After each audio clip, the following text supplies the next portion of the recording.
I'm Marcus White, leader of Everyone is God, Britain's most visionary political party. I want to solve every problem in Britain, and I want to see everyone fulfilled. This is a podcast of hard questions. See me cross-examined. Do I have the answers? Do I really have a plan that works? Ask your questions and decide for yourself.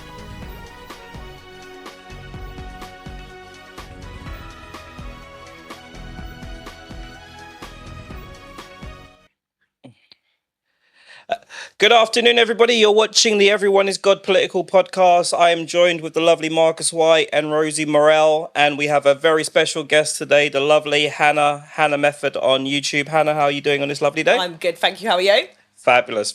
Marcus, Rosie, how are you guys doing today? We're good, thank you, yes. How are you, Rosie? Yeah, I'm good. Rosie's a bit nervous today, I don't know why. A bit nervous, nothing wrong with nerves. You know, nerves make you or break you, and let's just hope they make us today. So we've got a very interesting show today, Marcus, talking about morality and law. So let's just kick straight off, Marcus. Your party wants to bring morality and law together, combine it together, and have some sort of standard, I'm assuming standard of life, standard of living for people to abide by. Marcus, what are your thoughts on this, or what's the answer to this? The key thing is we want to make anything that is immoral, that people would generally consider immoral, like say something like bad manners, we want to make that illegal. So anything that is immoral is illegal, and therefore the system of the law and system of morality is the same thing. There's no situation where something's immoral but it's not illegal. That's what we want to rule out. So it simplifies everything, and then the law becomes a complete guide for what is legal and what is moral and what isn't. And it's just much simpler for everything. For everybody. So, for example, we would want to see rudeness made illegal. We would want to see accountability being placed into law in all parts of law and all parts of life. And we'd want it to be law that everybody should speak the truth at all times. So it's things like that. Okay. We have spoken a little bit about this already, and we've had a little bit of feedback from social media, and people are like, so they're basically saying, so you guys want to control free speech almost. You guys want to control how people think and feel, and some people are against this. So what would you say to people that are just totally against this, Marcus? So you see, moral values are really, really important. Things like bad manners and bad moral values lead to, they're the beginning of much greater problems. And it directly encourages discrimination, racism, and violence. And it breaks down trust throughout society. It breaks down trust between people and between the nation and the government. And it just doesn't serve anybody. It just causes endless problems, and we need to put an end to it. And, you know, criminologists and psychologists have identified this connection between bad manners and threats of violence and then going on to commit violence. Mm-hmm. And, you know, if we have high moral values in law, none of this can happen. If we all behave morally, the greater problems in violence and crime can't happen. So, you know, we feel it's extremely important. And just to give you some indication of this and how out of control this is, we want to just share an experience Rosie's had with some messaging she's received that came through social media. Rosie will explain. So on our last podcast, which was on Thursday last week, we had a gentleman who came through on my YouTube live, and he called himself Vice Roy, and he asked two questions that were very legitimate around politics, and we answered them. And then he approached me again on Instagram, asking a more intimate question, but in a polite manner. I directed him to my website. We had some correspondence via email through my professional website. that correspondence then turned extremely nasty, rude, and violent from him. And just to warn you, this is just a small part, an excerpt of what he's written. He wrote a very long, abusive message. Not too long, abusive messages. Long abusive messages to me. And it's highly rude, highly offensive, and very sexual. He says, I will cut your nipples and insert hot steel rod in your vagina. Then I will insert £150 in your vagina per hour. You got it? You guys are mad, Rosie. I will cut your nipples off and burn your pubic hair, then insert a hot steel rod into your vagina, and then cut your vagina with a blade. I will then insert burning lava into your anus. So you see, the thing is, this comment is not unusual. We have actually told the police as well. So it's been reported. So the thing is, this is not an isolated incident at all. This is not unusual in any way. And this demonstrates how rudeness, when rudeness is tolerated, it then grows into this type of thing that we're receiving here. And then just another short step to violence and acting it out. So, this is the danger of lack of moral values, just one example of it. And this operates across all of society. And like I said, it's not unusual. It's completely widespread, this sort of thing, at all levels. We see it in everyday life, on social media. Politicians get relentless abuse on social media. So do the famous. And we see it in our TV, our tabloids. And it goes right up to the top in Parliament, where politicians in Parliament are continually rude and attacking to each other. And it just has a massive negative impact on society. It's become a destructive and dangerous, normalized behavior in our society. And, this is a phenomenon we need to call out, because societies will normalize bad behavior. Every society does it, and it has its sets of behavior which it says is okay. And I'm going to give another extreme example of this. In Somalia, they have about a 98% rate of female genital mutilation. And in that society, it's considered entirely correct and normal to do that.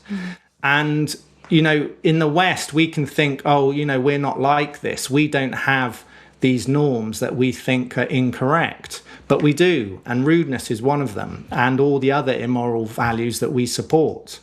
So it's a very serious problem that needs to be stopped. Okay. Hannah, you're with us today, so I'm going to let you, what do you think about this? You've got people being very aggressive online, making threats to poor Rosie. I hope you're okay, not too shaken up by that. What do you think in terms of politicians getting involved with people's normal day-to-day activity? Well, first of all, I absolutely love the concept of it, because like you said, this is everywhere, and I don't think it's spoken enough. And it is spoken about, but no one's doing anything, right? Yeah. And I think for me, one of the things that I'm thinking is, perspective-wise, how are you going to find the guidelines for what is rude? Because sometimes it's based on people's perspective, right? Obviously, what's happened to you, Rosie, I'm so sorry that's happened to you, is blatantly bad. Do you know what I mean? That's on paper. It's there. It's black and white. So, I mean, for me, I'm just wondering about how are you going to clamp down? What's the guidelines? Like, where's the guidelines for the rudeness? I think it's a really good question. The interesting thing is, the question seems a really good question and one that everybody's going to ask. But when you actually get to an answer, I think it's simple, because I think nearly everybody agrees on moral values. We know if somebody is being rude, even something trivial like calling somebody an idiot. Nobody wants to be called an idiot or stupid or anything else. Nearly everybody agrees on this. And people who want to use these insults, they don't want to be called this themselves. Exactly. And they don't like it when they are called this. They react to it. Absolutely. So actually, I think the boundaries that everybody wants, the law that everybody wants, I think is actually very straightforward when you get down to it. We know what is insulting and what isn't. And I think we should just put that into law. I love that. I think as well we've got, sorry to interject, we've got a following your heart policy, and it might sound a bit airy fairy or whatever, but actually I think it's one of our most powerful policies, because it's actually connecting people with their truth. So if everyone pauses even for a moment, even before they say something, say sarcastic, which might be not classed as rude, or light-hearted banter that can be seen as rude. Yeah, absolutely. Exactly. And it can, in the workplace and things, banter can be a form of bullying, and it's all of these things that we have tolerated in our society and normalized that exactly it's become the norm. Exactly. And we accept it culturally, and we say it's correct, and it's something that we have to challenge and change. Yeah, I mean, you won't ever get any argument from me about people making threats, people threatening violence, very basic things. There are some stuff where, part of British culture, I would say, is about banter, having a laugh. There's certainly that. There's definitely a clear line when you're making threats and violence. Like these kind of people, I work in the industries with girls, and that, they get these kind of threats on a day-to-day basis, and it's not right. But these men are able to do this only because social media doesn't regulate itself. It doesn't. There's no accountability for a platform. If everyone has to sign up and be accountable for that platform, and then maybe it takes the job away from the politicians, and puts it firmly in the hands of the social media giants. And it's not hard for them. They could literally just put something into the algorithm where they use their AI to pick up basic threats like the RAP word that should never be able to come up on someone's feed in chat for whatever reason. There's probably no benefit for it. Most people know most people say SA now. I have a lady that I work with very closely, and she was recently threatened, and the RAP word was come in through her live. Everyone saw it, and it's very threatening. But what do you think about the current laws that we've got now, Marcus? Then are they strong enough? How would you tweak it? We've got two fundamental problems with our law system. The first thing is it's nowhere near authoritative. I mean, it's not even in anybody's mind that the law might pick them up on rudeness and this abuse that happens. So it's nowhere near authoritative. And the second fundamental problem is that legally offensiveness is sanctioned. And I'll explain that a bit later. But Rosie's just going to explain, this authority problem, some of the problems that you'll have if you report this to the police. And this is not a criticism of the police. It's more a criticism of the system. So, like I said, we did report it to the police, and it is actually a public order offence. So he has broken British law. However, because we don't have things like digital IDs in this country, it's going to be virtually impossible for the police to track him down. And even if they do track him down, because of lack of resources, they said it would be extremely unlikely that he would be formally prosecuted. And this is really sad, because he potentially could be showing signs of going on to RAP someone or do some serious harm. And this is the problem we've got with our criminal justice system. If we had something simple like like every single person in this country has a digital ID, that could really help. Even you don't. This makes everything immediately accountable, because if anybody then posts anything offensive or threatening online, for example, it can be immediately traced back to an individual.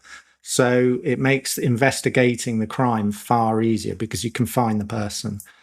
Can I just expand on this point about the fundamental legal problem we have with offensive behaviour? So there's a very fundamental confusion about freedom of speech that runs through all our law system. And it's the idea that in order to have challenge and debate in society and free speech, that you need to have the right to be offensive with it. And that to me sounds crazy.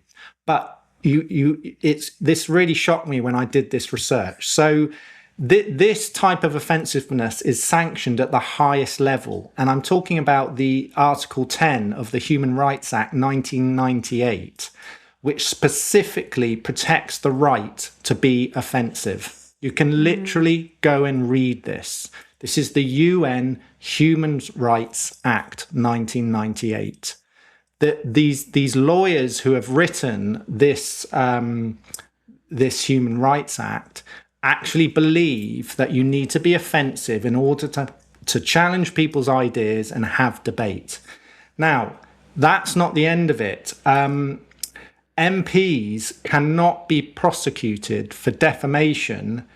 It's called parliamentary privilege. In Parliament, they can say whatever they like and they're immune from prosecution. This is in law. It's in Article 9 of the Bill of Rights Act 1689. Parliamentary privilege. So a politician can say whatever they like in Parliament and they are completely and utterly immune from the law legally. And this was also tested in the European Court of Human Rights, and it supports this act. So right at the highest levels, we actually sanction rudeness, offensiveness, and other things as well. And that needs to change. Yeah. Why do you think there's so much pushback? Why do you think people haven't, government leaders haven't sort of stepped up already to sort of, tackle this issue? Even as little as putting the pressure on the tech giants that own the platforms.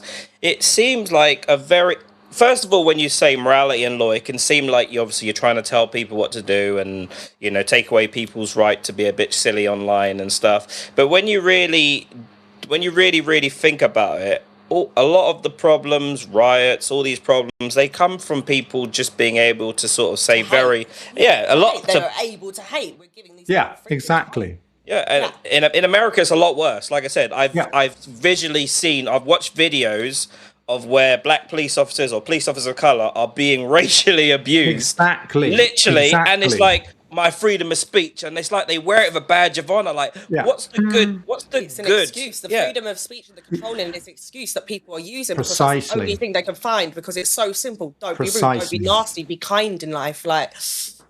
Freedom of speech is a totally different issue from the right to be rude to people. They're totally different issues. And everybody mixes this up. And as I've just explained, this confusion goes to the highest levels of the law and the UN. In the UN, they don't seem to be able to distinguish between rudeness and having a polite debate and challenging people. Anything can be said politely. You can challenge anybody in any way politely. There's never any need for rudeness. But I can't fathom how the highest lawyers on the planet cannot understand this distinction. It goes back to psychology, like we always say, because people don't like change, and that's because it feels safe, and they don't want to question at the deepest level what is driving that. Why are they so raging and hiding behind, it's freedom of speech? Is because actually there's something deeper within them that they don't like within themselves. And this is at the highest level. These MPs, you've got Angela Rayner calling Boris Johnson scum. Yeah, this is in politics. In politics, standing by it. And Nigel Farage calling out for everyone to rage, and him not being prosecuted about that because he can stand behind this law in government because he's a politician. And this is how bad it is, that they won't challenge it. No one in Parliament will challenge this, but then they're wondering why there's so much disgrace online, and they're not willing to question themselves. And this is what we are doing in our political party. One interesting sort of thing that's just sprung to my mind is the the comedians, people that make Exactly. people that make jokes. People make jokes, and often They're it's quite on the edge. it's dark humor sometimes, and sometimes it is extremely funny. I can't lie. Sometimes you hear things. Someone's getting a roast. They're talking about this. They're talking about that. Normally, especially in the black culture, black comedians, when they stand up, they have a laugh at everyone. Everyone gets it. The LGBT get it. White people get it. Black people get it. Everyone gets it. And sometimes it is extremely funny. So are you in danger of becoming the fun police, Marcus? We have to ask ourselves some important questions. And what do we value more? Do we value being kind to people more than having humor at the expense of others? What is our value system? What do we put higher? I believe everybody should be treated with full respect at all times. And if that means that you can't have jokes at the expense of others that are, rude and insulting, then I say we shouldn't be allowed to do that. Because does anybody want to have jokes about them on public television or through social media? Does anybody want to stand up and say, I want people to mock me, abuse me, make derogatory jokes about me? Does anybody want that? No. Well, if people don't want it, then that is how law should reflect that. And it doesn't have to not exist, because like in the sex industry, BDSM is a thing, but it's practiced within a safe space within two consenting adults. But not everybody is into it, and so they don't do it. But if it's practiced in that safe space, it's totally legal. Everyone feels fine about it. And it's the same, I think, with humour, because me and Marcus can share some humour with each other, but it wouldn't necessarily be appropriate to share that with just anybody, because we don't have that rapport with them, and that's just manners and politeness.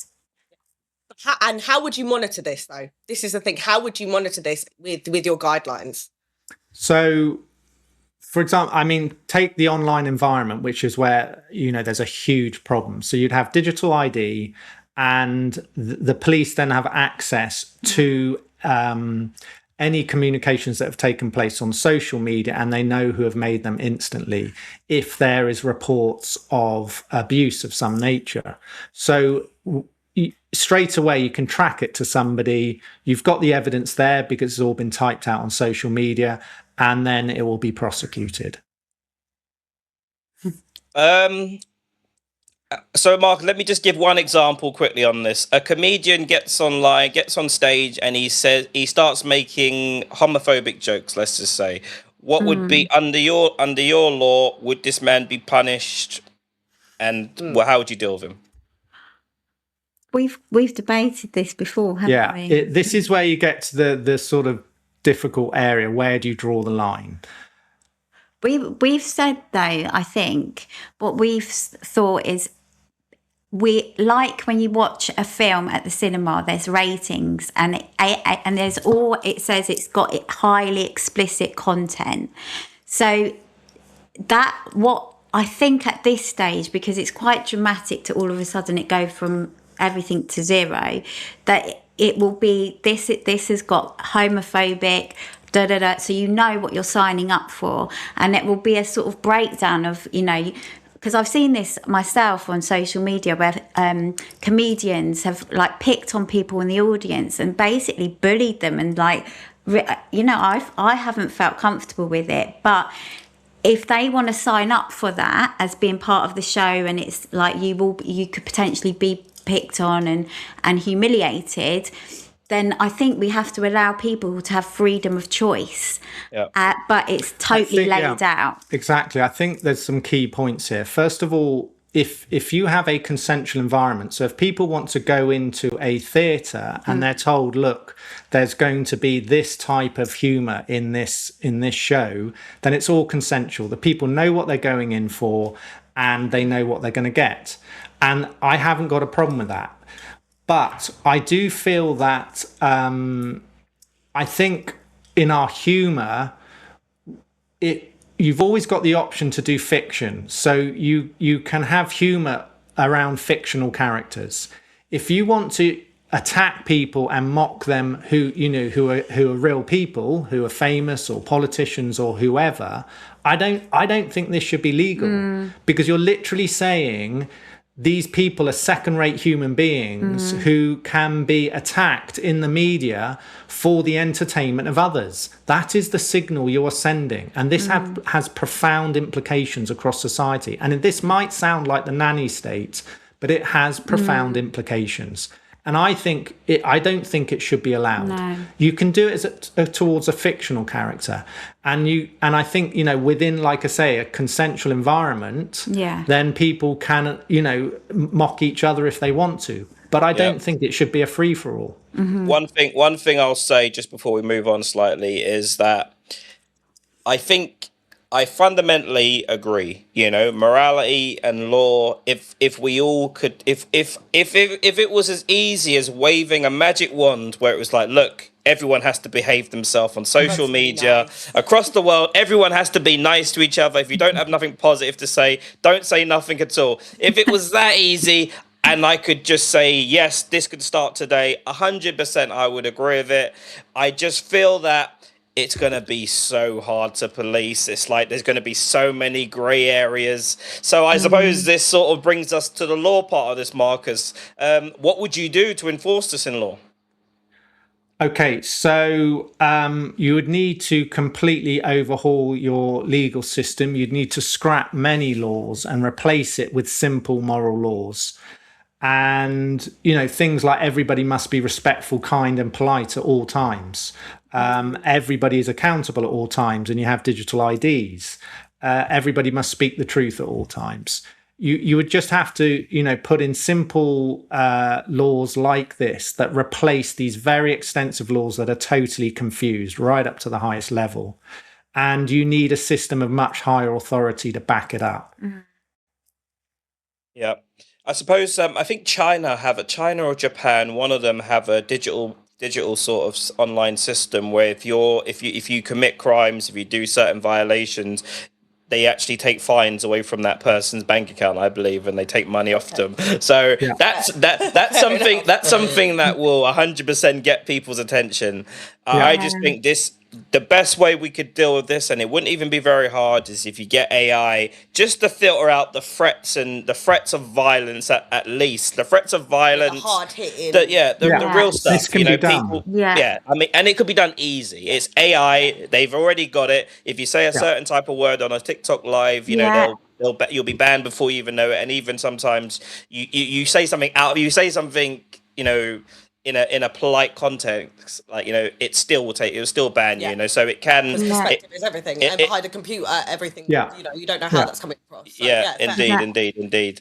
So that brings us to the police, Marcus. If we are going to hand this over to the police, they're going to be like Rosie's literally just demonstrated. She's tried to put her case forward of this guy making threats, and the police have basically told her, this is impossible to police this. There's nothing we've got that can deal with this. So, Marcus, I hope you got some answers, buddy.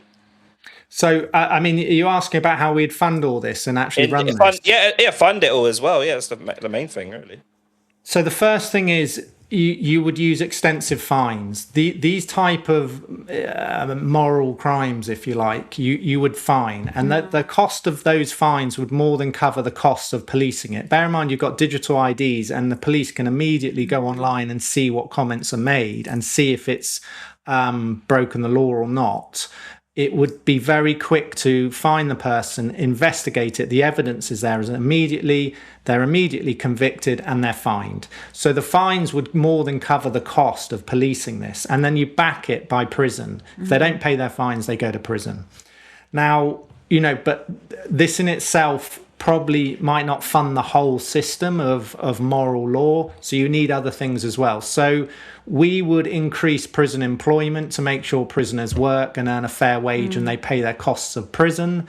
So the costs of prison come down and the taxpayer isn't paying so much for that. And, we will have to invest in this. If you put medium-term investment into this, taxpayers' money into this, in the long term, your crime rates will reduced drastically. And this is proved by authoritative countries around the world, like Singapore, like China, and there's certain Middle Eastern countries that are very authoritative and they have very low rates of crime. So once you've invested in it, your crime rate will come right down, and then your costs of crime will come right down with it. So it's medium-term investment for long-term savings. But finally, and we always bang on about this, prevention is better than cure. And the root of all of this rudeness and immoral behavior, which leads into more serious things like violence and racism, is parenting and education. And we believe you've got to regulate and support parenting so children are brought up completely morally. If they're brought up morally in loving, stable environments, they will not do any of this. It's just that simple. They won't even behave in these ways.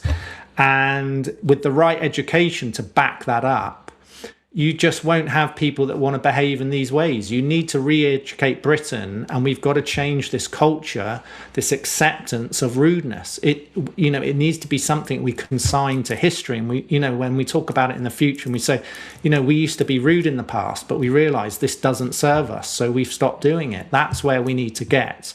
And then your costs of policing all this really become very minimal, far less than we spend on policing and the legal system now.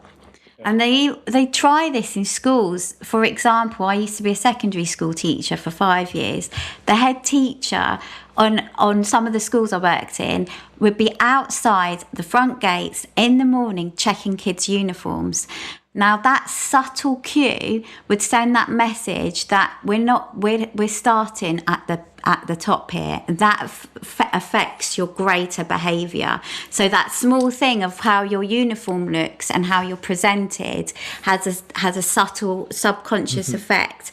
And this is what we need to do. Yeah. Schools are constantly trying to manage children's manners and behaviour, but they only have 20%. 80% comes from the home. That's the impact. Schools can't do the whole job. Parents need to get on board. Yeah. We need to get on board as a whole society around this. It's very important. We have to do the job, the hard work of changing our entire cultural perspective on this. And then once we've done that, it becomes easy and you solve the problem at its root. Okay, and we have a question from, I'm assuming this is Howard7.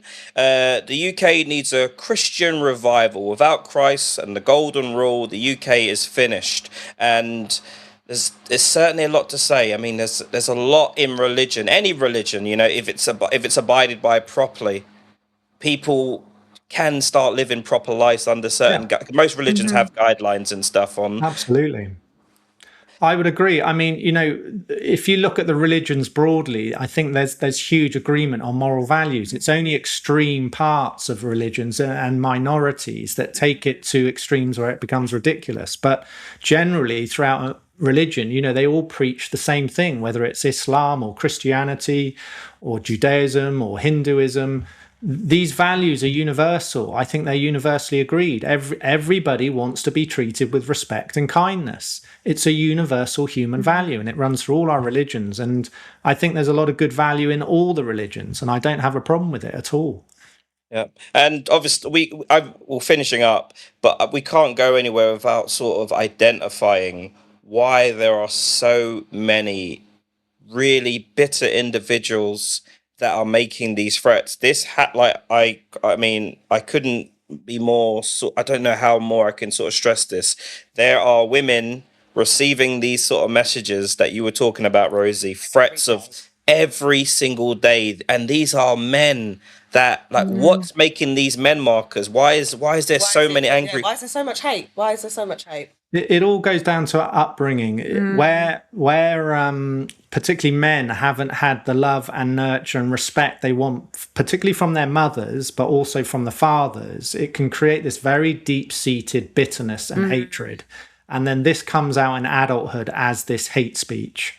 And this is why you have to go to parenting and education to resolve this problem at its root.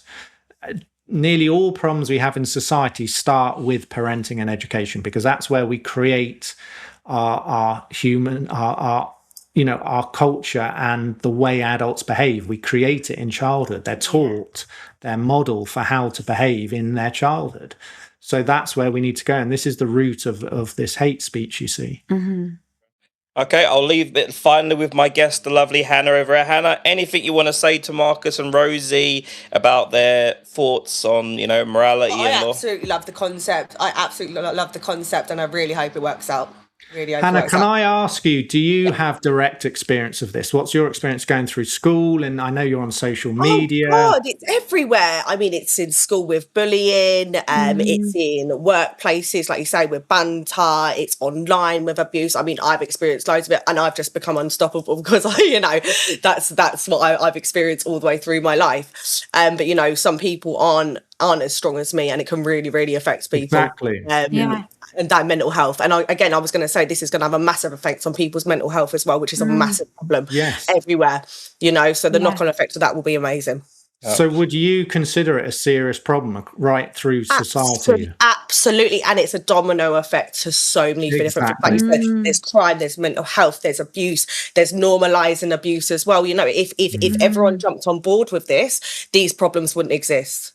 So I'm well on board with it. And I'm really sorry to hear that you've had that throughout your whole life. Like that shouldn't happen in this day and age, should it? Let's change it because that's the norm, Exactly. Indeed. Let's get Marcus into power so he can enforce these laws and change the world. Marcus, we've got a Thursday show. Marcus, have you decided what we're going to go with, or do you want to stick with it? I think we should do it on the tax system. On the tax system, taxing the rich. I'm in favour of taxing the rich. They got too much money. They got too much money. Taxing the rich. The rich are already heavily taxed. People don't understand this. They got too much money. We need to tax the rich. Okay, guys, thank you very much for joining us. Thanks to lovely Hannah. Make sure you check her out on YouTube. The lovely Rosie Morel on YouTube, and obviously Marcus White. Everyone is God. And where would we be without Brudsy? Eh? Give Brudsy a follow and a subscription. Marcus, you lot have a lovely day, and I appreciate everyone that came in and had their comments in here, guys. Thank you very much. Thank you everyone for watching. I'm Marcus White, leader of Everyone is God, Britain's most visionary political party. Subscribe to us on YouTube or visit our website if you would like to find out more and get involved.